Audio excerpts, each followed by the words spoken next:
Espero que el govern no permeti cap activitat delictiva i tampoc aquelles, per exemple, relacionades amb el cas Palau. I ho dic per una raó, perquè el senyor Mas va dir en el debat d'investidura que no podia ser que Barcelona esdevingués una referència, una capital de la transgressió, quan en realitat l'acte major de transgressió que s'ha produït a Barcelona s'ha produït al Palau de la Música per part del senyor Millet. Jo el que espero és que els Mossos el que facin és perseguir tot tipus de delicte, també els delictes fiscals i també els delictes de corrupció que es puguin arribar a produir. I això és el que espero d'un cos de seguretat com el dels Mossos. Crec que és una mala notícia. I una mala notícia per una raó. Perquè el govern acaba fent de l'austeritat l'excusa per no fer res.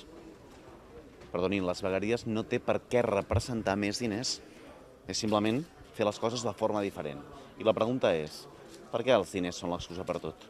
Perquè les vegueries podria ser una oportunitat per estalviar diners, podria ser una oportunitat per apropar l'administració a la ciutadania, però en canvi els diners és l'excusa per tot.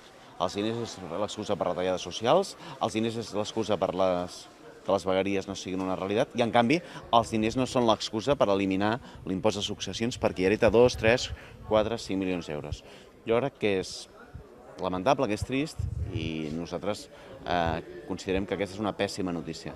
No entenem per què renuncia a les vegueries, quan les vegueries podrien ser una oportunitat per fer una administració més propera, per fer una administració també austera, però per fer sobretot una administració més propera.